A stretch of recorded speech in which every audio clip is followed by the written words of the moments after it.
Baik, bismillahirrahmanirrahim. Assalamualaikum warahmatullahi wabarakatuh. Perkenalkan, nama saya Indertan dari kelas PBSB.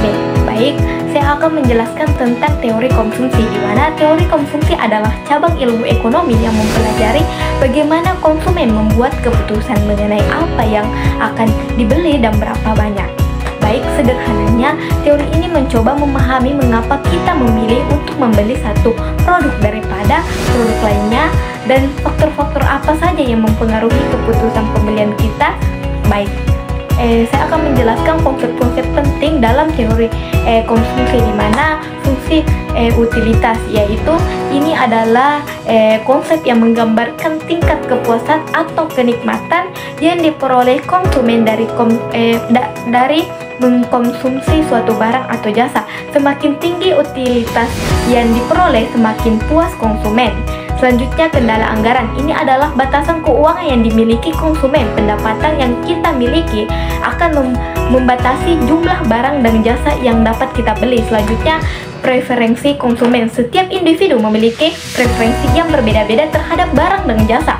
Preferensi ini dipengaruhi oleh faktor seperti selera, kebutuhan, dan gaya hidup. Selanjutnya itu efek pendapatan dan substitusi, yaitu perubahan harga suatu barang dapat mempengaruhi jumlah barang yang diminta. Efek pendapatan menunjukkan bagaimana perubahan daya beli akibat perubahan harga mempengaruhi jumlah yang diminta, sedangkan efek substitusi menunjukkan bagaimana konsumen beralih ke barang pengganti yang lebih murah ketika harga suatu barang naik. Selanjutnya, faktor-faktor yang mempengaruhi konsumsi, yaitu pendapatan, di mana semakin tinggi pendapatan umumnya semakin tinggi pula tingkat konsumsi.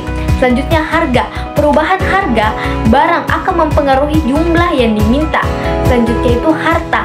Kekayaan yang dimiliki konsumen juga dapat mempengaruhi tingkat konsumsi. Selanjutnya, ekspektasi konsumen tentang masa depan, seperti pendapatan di masa depan atau tingkat inflasi yang mempengaruhi keputusan konsumen saat ini. Selanjutnya, faktor psikologis, di mana faktor seperti kebiasaan, status sosial, dan iklan juga dapat mempengaruhi keputusan konsumsi. Selanjutnya, mengapa teori konsumsi itu penting? Yaitu bagi pemerintah itu memahami perilaku konsumen dapat membantu pemerintah merancang kebijakan ekonomi yang efektif, misalnya dalam mengatur pajak atau subsidi.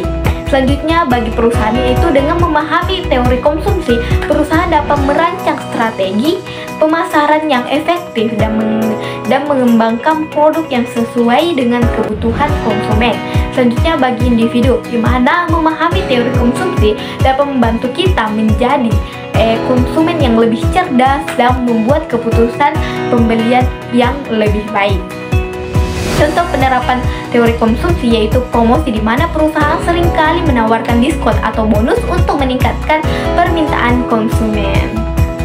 Selanjutnya, peluncuran produk baru, di mana perusahaan melakukan riset pasar untuk memahami preferensi konsumen sebelum meluncurkan produk baru.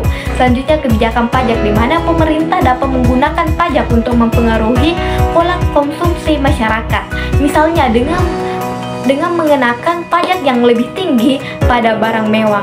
Jadi, kesimpulan yang dapat diambil adalah teori konsumsi adalah konsep yang sangat relevan dalam kehidupan kita sehari-hari. Dengan memahami teori ini, kita dapat lebih baik dalam memahami mengapa kita membuat keputusan pembelian tertentu dan bagaimana faktor-faktor ekonomi dan sosial mempengaruhi perilaku kita sebagai konsumen. Baik, terima kasih. Wassalamualaikum warahmatullahi wabarakatuh.